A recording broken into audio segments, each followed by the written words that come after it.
नमस्कार मित्रांनो, trending news आणि लेटेस्ट अपडेटमध्ये तुमचे स्वागत आहे. मित्रांनो, आज आपण बघणार आहोत सोन्या चांदीला पुन्हा झळाळी. चांदीच्या दराने गाठला नवा उंचांक. दर सोन्याच्या किमतीत पुन्हा 3000ची वाढ. आजचे दर काय, चला तर जाणून घेऊया.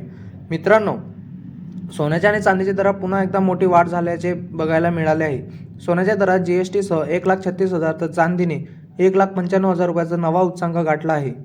त्याचप्रमाणे मित्रांनो, सोन्या आणि चांदीच्या दरात पुन्हा एकदा मोठी वाढ नोंदवण्यात आली आहे. तसेच हा नवा उच्चांक आता जळगाव तसेच इतर शहरांमध्ये पण सुवर्णनगरीमध्ये पाहायला मिळत आहे. अगोदर डॉलरच्या तुलनेत रुपयाची मोठी घसरण झाली असताना त्यात आता अमेरिकन फेडरल बँकच्या व्याजदरात कपात करण्यात आल्याने परिणाम म्हणून सोन्याच्या आणि चांदीच्या दरात मोठी वाढ झाल्याचे पाहायला मिळत आहे.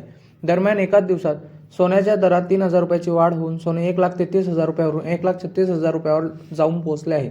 तर दुसरीकडे चांदीच्या दरातही 10,000 रुपयाची वाढ होऊन चांदीचे दर 1,95,000 रुपयाने विक्रमी पातळी गाठली आहे. पुढील काही दिवसात सोन्या आणि चांदीच्या दरात अजूनही वाढ होण्याचे संकेत सुवर्ण व्यावसायिकांनी दिले आहेत. तसेच दर गेल्या काही दिवसात सोन्या आणि चांदीच्या किमतीत मोठी वाढ झाल्याचे बघायला मिळत आहे. बाजारातील तज्ज्ञांचे मत आहे की औद्योगिक मागणी वाढल्यामुळे चांदीचे दर वाढत आहे. इलेक्ट्रिक वाहने, सेमीकंडक्टर, सोलर पॅनल आणि इलेक्ट्रिकसह इतर उद्योगांमध्ये चांदीचा मोठ्या प्रमाणात वापर केला जातो. यामुळे मागणीत वाढ झाली आहे. मित्रांनो, तुम्हाला आपला व्हिडिओ असा आवडला असेल तर आपल्या चॅनलला लाईक, शेअर अँड सबस्क्राईब करा. धन्यवाद.